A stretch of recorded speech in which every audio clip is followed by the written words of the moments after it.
Na Campina FM o som vai rolar. Doutor Ira chegou pra te ajudar. No programa Saúde é Notícia, trazendo saúde com muita alegria. Sintoniza 93 com o Mundo Mundial. O doutor tá na área, é sensacional. Com dicas e conselhos pra te proteger. A saúde é notícia, vai te fortalecer.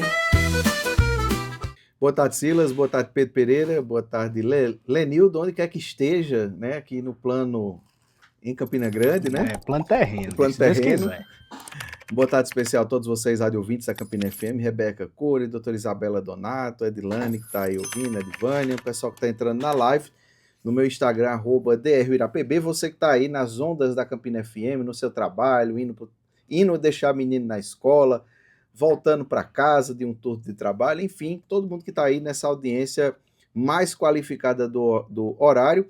E eu venho aqui, antes de falar sobre o tema do Setembro Dourado, Silas, inclusive eu vi hoje com a gravatinha dourada, né? Sim, bonita. Gravatinha dourada, para fazer 3 informes rápidos, né? O último dia 15/9, né? 15 de setembro, a última segunda-feira, foi o Dia Mundial sobre a conscientização dos linfomas, né? Esse câncer do sistema linfático, né? Que a gente tem muita incidência aqui no Brasil.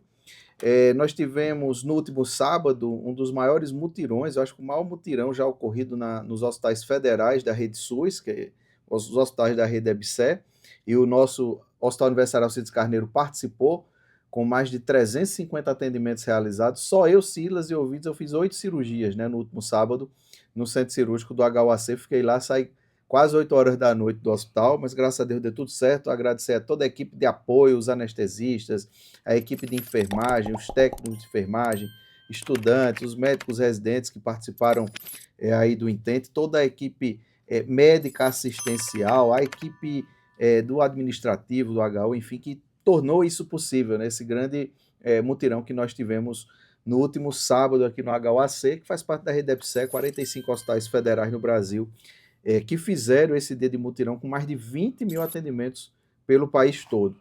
E também um informe que ontem fez 30 anos, né, do falecimento do ex-governador Antônio Mariz.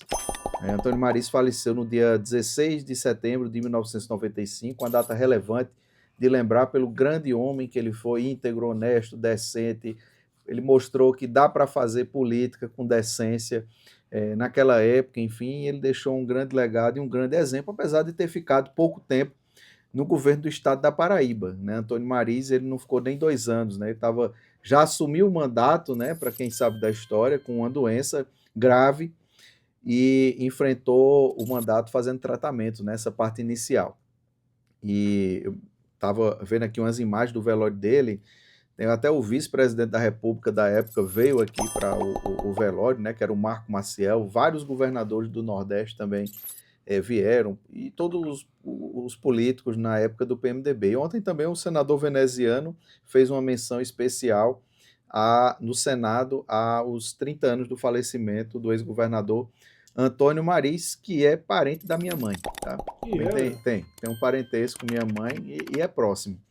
Eles se chamavam também, de primos, inclusive. Quem registrou também, me desculpe a interrupção, foi o ex-senador, ex-governador Cássio Cunha Lima, também fez uma postagem bastante emotiva, né, relembrando a trajetória do governador Antônio Mariz. Inclusive, nesse vídeo que eu vi ontem sobre o velório de Antônio Mariz, tem um depoimento de Cássio Cunha Lima naquela época, Cássio ainda bem jovem, né, falando sobre o ocorrido, falando da importância de Antônio Mariz. Então, vem hoje, ouvintes, Silas, Pedro Pereira, falar sobre o Setembro Dourado, que é um alerta à esperança no combate ao câncer infantil, né? Porque é importante a gente falar sobre essa conscientização, as formas de detecção precoce, falar um pouco sobre os tratamentos e os desafios que a gente ainda enfrenta para garantir que cada criança acometida, Pedro e ouvintes, tenha acesso às chances de cura. Porque a realidade global é essa: cerca de 400 mil crianças por ano e adolescentes elas recebem diagnóstico de câncer infantil a cada ano, né? Uma medida, o que acontece hoje é que a gente tem ainda uma profunda desigualdade entre o acesso e o tratamento dessas crianças, né, aos centros especializados. É tanto que a ONU tem uma meta que foi através da Iniciativa Global para o Câncer na Infância de elevar a taxa de sobrevivência global de crianças com câncer para ao menos 60% até 2030. Porque a gente sabe que existem países, por exemplo, países muito pobres, que não chega nem a 30% essa taxa de sobrevivência. Né? Aqui no Brasil, ela gira em torno de 64%, isso é a média. Né? Então, o nosso país, ele, vamos dizer assim, que ele está nesse patamar, né, de mais de 60%. E essa iniciativa, ela inclui uma espécie de pacote técnico, como eles chamam, de Cure for All, cura para todos, né, no caso, que propõe ferramentas e diretrizes que auxiliam governos com a parte técnica e de gestão, os gestores de saúde e os hospitais a estruturar programas de detecção, prevenção e controle do câncer infantil com alta qualidade, né, trazendo melhor diagnóstico, um tratamento acessível, suporte psicológico, né, e redes de cuidado, que também é uma coisa importantíssima. Então, o Instituto Nacional do Câncer, ele estimou que para cada ano do triênio entre 2023 até esse ano agora, 2025, vão ser diagnosticados em torno de 7.930 novos casos de câncer entre crianças e adolescentes de 0 a 19 anos no Brasil. Né? E é a primeira causa de morte por doença, é o câncer infantil entre crianças e adolescentes, perde apenas para as causas externas, né? Como, por exemplo, acidentes, né? Queimaduras, enfim, causas da externalidade. E a detecção precoce, Silas e ouvintes e Pedro, ela é fundamental, porque os sinais e sintomas do câncer infantil, eles podem se confundir com as doenças comuns da infância, né? Algumas das situações que merecem a nossa atenção, que a gente vai falar aqui para vocês, incluem uma febre persistente por vários dias, sem uma causa aparente, tá certo? Perda de peso inexplicável e uma fraqueza da criança. A criança está lá quietinha, perdendo peso, mudou, não gosta mais de brincar direito, entendeu? E está lá, né? Uma palidez, a criança de repente, aquilo ali, será que é só anemia? Entre aspas, é só uma anemia? A criança está ficando branca, está ficando pálida, está perdendo a cor. Tá? Ela está com manchas arroxeadas na pele, como se tivesse levado pancadas, com hematomas, sem uma causa clara, sem ter levado nenhuma pancada, tá certo? Ela pode ter dores ósseas ou dor articular persistentes, dores articulares persistentes, pode ter uma espécie de calo ósseo, né? Como se tivesse um calo. De onde veio esse calo ósseo? Não teve fratura, tá entendendo? O que foi que aconteceu? Né? Ela pode ter esses gânglios aumentados no pescoço, as landras, né, no pescoço que não estão regredindo, inclusive são casos que eu recebo, Silas e ouvintes. Hoje mesmo eu recebi no consultório uma criança de 16 anos com um caroço do pescoço mesmo, e dela a gente vai ter que partir para o diagnóstico, né, vai ter que partir para a cirurgia, tá certo? Então é um sinal que merece uma atenção. Uma massa abdominal palpável ou mesmo visível, então a gente pede aos pais que observem suas crianças, né? Peguem na barriguinha delas, vejam como é que está a situação, tá certo? Elas podem ter até como se tivesse uma distensão abdominal, Silas, em alguns casos, né? Umas alterações nos olhos, é aquele câncer mais comum do olho que acomete as crianças, que é o retinoblastoma, que dá aquele sinal bem característico do olho de gato, né? Aquela, em vez da pupila, na foto ela ficar vermelhinha, ela vai ficar clara, entendeu? Vai ficar opaca, esbranquiçada. Então isso é um sinal pode ser um retinoblastoma, que é o câncer mais comum ocular da infância, tá certo? Que foi o da filha daquele apresentador Tiago Leifert, inclusive. Sim. Quem quiser aí olhar nas redes sociais, olha Tiago Leifert, e você vai ver a luta que ele e a esposa estão enfrentando com a filha com relação ao retinoblastoma. Você pode ter estrabismo, perda da visão com relação a essa situação. Algumas crianças com sintomas neurológicos, dores de cabeças persistentes, especialmente ao amanhecer, tá certo? Vômitos, desequilíbrios sem causa aparente, alterações motoras ou até mesmo cognitivas, tá certo? Tem que ser observado nas crianças, né? Uma criança que era ativa, que era muito, vamos dizer assim, sociável, que brincava, tá, de repente ela tá parada, ela às vezes tem uma convulsão, entendeu? E, enfim, tem que investigar. A questão que eu alerto as pessoas é que não é que esse sintoma que eu estou falando aqui, essas situações, seja, é um câncer infantil, é uma leucemia, né? É alguma coisa desse tipo. Não. Procure ajuda médica. Mas de toda forma tem que investigar. Tem que investigar, tem que ver o que é isso. Pode não ser nada, tá certo? Mas se for alguma coisa, vamos dar a oportunidade dessa criança ter o acesso mais precoce possível aos tratamentos, né? Especialmente nas redes de suporte e nos hospitais de referência, como que a gente tem aqui, que um deles é o Hospital Universitário Alcides Carneiro, né, que tem um serviço aí há quase 20 anos, Silas e ouvintes, oferecendo aí esse suporte, né, esse porto que a gente tem aqui na Serra da Borborema de cuidado, né, as nossas crianças, mandar um abraço para toda a equipe lá da Oncoped do HUAC, as nossas médicas, Januária, a doutora Renata Gurgel, enfermeira Gabriela, Vilma, enfim, todo mundo que está lá na luta junto com os nossos pacientes com câncer infantil. E, como eu falei aqui para vocês, né, a proposta da OMS é que até 2030 a gente tenha aumentado em pelo menos 60% a sobrevida dessas crianças com câncer infantil, né, através dessas iniciativas que eu falei aqui. E o Setembro Dourado, além de tudo, ele lembra que essa luta, Pedro, contra o câncer infantil, ela é urgente, né? Ela é urgente. No Brasil, apesar dos nossos esforços, a gente tem uma sobrevida em média de 64%.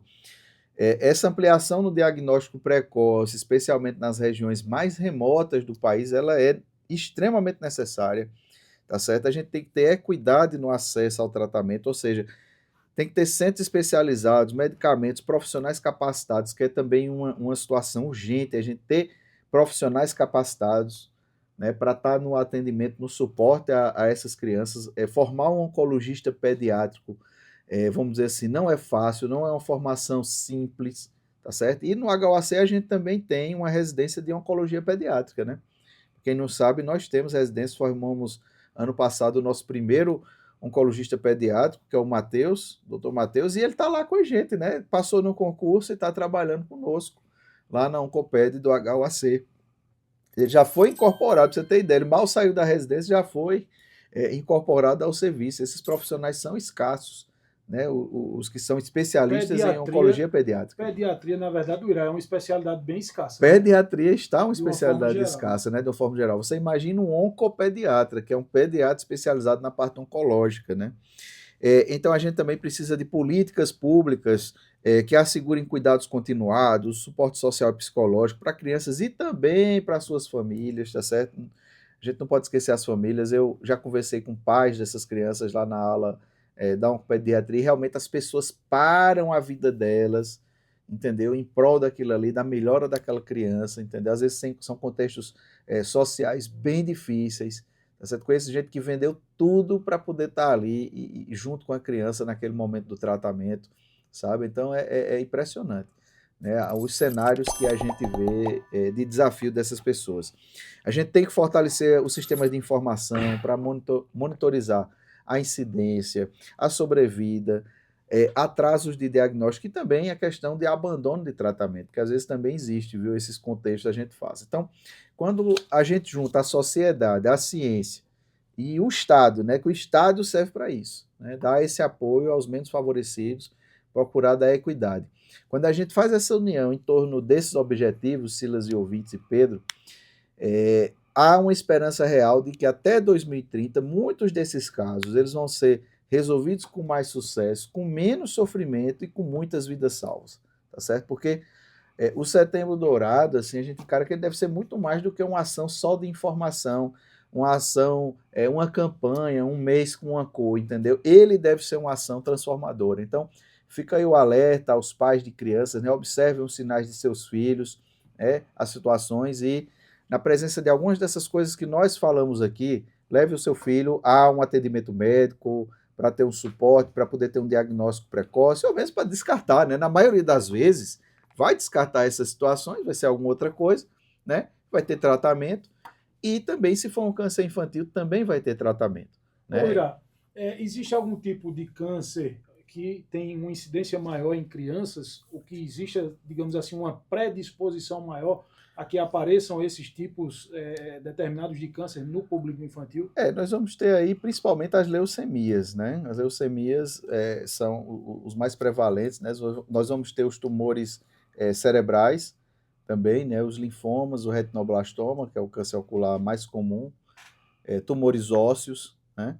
Então, tem essas incidências de câncer em locais diferentes, em criança, e realmente quando atinge criança, atinge a família toda, né? Assim como no adulto também. Né? O Também câncer por ocorre isso. si só machuca a família toda. Machuca a família toda e é uma coisa que as equipes têm que estar bem atentas, fazer o acolhimento, para ter a empatia, entendeu? A empatia real com propósito de ajuda, nem empatia para ficar assim, o bichinho, e não fazer nada, Dando entendeu? sentido de coitadismo. Empatia com coitadismo, assim, sinceramente eu acho isso muito, assim, acho que não ajuda, Improdutivo. entendeu? É improdutivo, para falar a verdade. Então vamos ter medidas producentes, né? E estimular essas pessoas a seguirem em frente com o tratamento, porque não é fácil, mesmo para um adulto, não é fácil fazer um tratamento de uma doença oncológica, né, de um câncer. Imagina para uma criança, né, que muitas vezes Nem ele entende não o que vai está nem acontecendo. conseguir falar direito, não vai conseguir se expressar bem a situação, né? Então é um contexto bem complexo, difícil, desafiador para todo mundo, inclusive para os profissionais, né, que lidam com isso, né? Porque muitas vezes é um sofrimento que é silencioso, é o do profissional que lida com essas situações, né? Às vezes até quando a gente perde pacientes é um luto que não é visto, que é o do profissional de saúde, né? Que às vezes é visto como frio, como às vezes distante, né? Mas às vezes de repente é uma medida de proteção que alguns deles têm para não absorver tanto aquilo ali. Mas é isso, a empatia que ajuda, Silas e ouvintes, é aquela empatia com propósito, a empatia com a finalidade de promover uma construção positiva daquela situação. O Irá, eu tenho uma pergunta, mas antes até fazer um relato que eu fazia aqui em off. Em 2016, ano que vem faz 10 anos, minha mãe faleceu vítima de um câncer. Durante toda a trajetória, que durou relativamente pouco em relação a outros casos que a gente enxerga, durou cerca de 4 meses, minha mãe foi tratada no HU aqui de Campina Grande, no Hospital Universitário Alcides Carneiro. E eu falo sempre, talvez, se minha mãe tivesse ido para o Sírio-Libanês, lá em São Paulo, ela não teria sido tão bem tratada como foi no HU. E isso eu falo, minha família, qualquer pessoa que você perguntar, você fala, e eu dou um exemplo claro, que uma vez eu cheguei no HU, mãe estava com a cara do tamanho do mundo, porque tinha abusado da comida. Aí eu olhei pra ela e disse, mas minha mãe, é um hospital, não é um hotel, não. Não, quando eu quero comer mais frango, não aguento mais frango. E aí chamaram o pessoal da nutrição. E a mulher olhou pra cara de mãe e disse, a senhora quer comer o quê? Disse, não, eu quero uma carne, alguma coisa, porque frango não dá mais não. E eu só esperei a pancada, e que seria até com certa razão, porque a dieta é feita de acordo com o diagnóstico do paciente. A mulher, muito bem educada, falou com a manhã, contornou ali, explicou e foi embora. E a gente ficou no aguardo. Quando foi na hora do almoço, veio exatamente o que a minha mãe tinha pedido. Exatamente o que a minha mãe tinha pedido. E sobre essa situação da empatia, e não é só a empatia com o paciente, como o Irá disse, é empatia com todo mundo que está naquela rede de apoio. Porque, como eu digo, o câncer, ele não maltrata, obviamente a principal vítima é quem está com ela, mas a família sofre junto. Porque imagine só você ver um ente querido passar por tudo aquilo que um paciente passa. E ainda dentro desse rol, o Irá, antes de ele fazer a pergunta, para não estender demais, claro, eu vi em loco o atendimento que o HU dá a essas crianças, o hospital de referência, tem uma ala específica para essas crianças. E é um tratamento digno de aplausos, porque, como o Irá disse, são pais e mães que deixam seus trabalhos, deixam suas casas, porque muitos deles não são aqui de Campina Grande, vivem 24 horas por dia, às vezes 7 dias por semana dentro de um hospital, e se não tiver uma rede de apoio, amigo velho, eu falo isso por experiência própria, se não tiver uma rede de apoio boa, sem coitadismo, sem, coitado, bichinho, aquela coisa, oh meu Deus, não é isso que um familiar quer ouvir. Ele quer primeiro a solução para um problema que já está sendo feita, mas também se sentir acolhido e saber que o que há de melhor a se fazer está sendo feito. E eu sou prova de que isso acontece no Hospital Universitário de Campina Grande. Agora a pergunta, o Irá. Você falou de taxa de incidência, sim, de cura, 64%, salvo engano, no Brasil. Em relação a um câncer de uma pessoa já adulta, uma pessoa já idosa, uma criança diagnosticada, e aí a gente sabe que vai muito do diagnóstico precoce, o tempo de diagnóstico da doença, ele pode ter uma incidência de cura, ou se registra uma incidência de cura maior do que uma pessoa já adulta, ou depende de variáveis, ou isso não existe? O que é que se diz sobre isso? No geral, essa taxa vamos dizer assim, média de sobrevida, né? Para os tipos e as incidências, ela é alta. 64% é uma taxa elevada, tá certo? A gente está falando, não está falando de um específico, a gente está falando da média, né? Vão ter umas variantes mais agressivas, mas assim, na média, do mais comum, a taxa de sobrevida, a gente pode dizer que é alta. Claro que a gente queria que fosse 100%, né? Quem sabe um dia, Silas e ouvintes, a gente vai chegar a 100% de cura do câncer infantil, né? Quem sabe um dia, se a gente deixar de pesquisar tanto sobre como fazer bombas nucleares melhores, Perfeito. né? A gente vai conseguir investir e ter a cura do câncer infantil. Sabe, um dia né? a gente nem mais tenha Porque câncer, a gente gasta assim, trilhões de dólares com armas, né? E no mundo inteiro, entendeu? Quem sabe se uma parte desse investimento fosse destinada à cura do câncer infantil, né? Os benefícios que a gente teria. A gente tem pacientes no HU que fizeram tratamento experimental com o T-Carcel, né? Que a gente chama T-Carcel, né? A gente chama.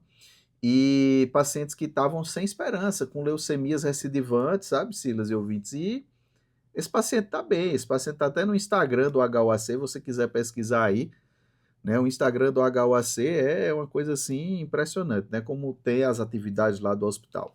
E justamente eu estava, há uns dias atrás, numa palestra da equipe da Oncoped do HUAC, né? Vendo esses dados aqui que eu estou trazendo para vocês, né? Esses sintomas, e é importante ressaltar as atividades que elas fazem lá, né? O dia da criança lá no HU, um negócio assim espetacular, que elas fazem lá na pediatria com o pessoal da Oncoped, a nossa brinquedoteca, lá você tem voluntários lá que eles têm um nome, me lembro se são recreadores, tem um nome assim, porque antes a brinquedoteca ficava fechada no final de semana, sábado e domingo, e hoje funciona todos os dias, entendeu? Com a ação dessas pessoas que se voluntariam e fazem esse trabalho.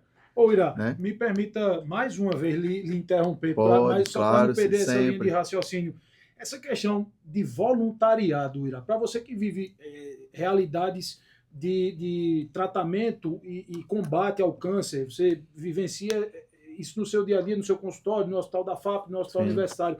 Até que ponto essa participação de voluntários influencia positivamente no acompanhamento de tratamento desses pacientes e o quanto isso ainda é existente, o quanto ainda aparecem esses voluntários para realizar esse tipo de serviço, como você estava citando agora, Irá? Olha, esses grupos de apoio, né, os voluntários, eles são muito importantes, Silas. É tanto que algumas das vezes que eu já publiquei sobre o tratamento do câncer de uma maneira geral, eu digo assim, que o tratamento do câncer, você imagina uma flor, imagina um girassol, e no centro do girassol é o paciente, certo? E cada pétala é um ente responsável pelo tratamento. Um médico, o enfermeiro, o psicólogo, o fisioterapeuta, o dentista, o patologista, e enfim, o nutricionista, né? E por aí vai. E entre essas pétalazinhas, eu sempre coloquei a importância dos grupos de apoio, né? Esses grupos de voluntários que chegam nos hospitais, às vezes o pessoal só conhece assim, não, é um pessoal que distribui um lanche aqui de manhã, como às vezes tem lá no HU, né? Mas, rapaz, se você soubesse a importância daquele lanche de manhã para uma pessoa que às vezes pegou o transporte a madrugada inteira, que não tomou um café, e quando vê aquele ali, come aquele pãozinho com aquele café, a felicidade que aquilo ali traz nesse gesto tão simples, né? E é muito mais do que isso, eles fazem acolhimento, eles fazem escutativa, não é? Tem lugares aqui em Campina Grande, inclusive uma das instituições que é muito bem gerenciada pelo padre Sérgio Leite, né? Ali fica ali perto da FAP, que acolhe pessoas vindas de outras cidades, né? que não tem às vezes nem onde ficar, Sei onde é. entendeu? Essa casa ali perto da FAP, né? Você desce ali o prolongamento da João Naquela Suassuna, rotatória do Araxá. isso, por ali perto, pronto. Sei demais. Tem essa instituição lá fantástica que ficou pronta, não faz nem um ano, eu acho que aquilo ali foi inaugurado, né? Iniciativa de voluntários, doações que eles receberam, tá certo? E nesses voluntários eu conheço ex-juízes, eu conheço pessoas jovens ainda estudantes, eu conheço, que assim, muitas vezes é ligado à questão de pessoas aposentadas, não é isso? E realmente a maioria que eu vejo são pessoas aposentadas, mas também tem jovens que participam desses grupos de apoio, né, aqui em Campina Grande. Então, eles têm uma parte muito importante junto aos pacientes e às famílias, né? Essa questão que eu falei, a empatia produtiva, né? Uma coisa que a gente precisa. Que vai mudar a vida de quem está atravessando a doença ou quem está ajudando alguém a atravessar. Dentro desse rol, Silas, eu coloco o pessoal das pastorais, dos Isso. hospitais, aqui em Campina Grande, na Diocese de Campina Grande, em diversas igrejas, Da igreja evangélica. que vão, pessoal da igreja evangélica, que vão sempre nos fins de semana, no tempo que eu estava com a mãe no hospital, era sempre aos domingos,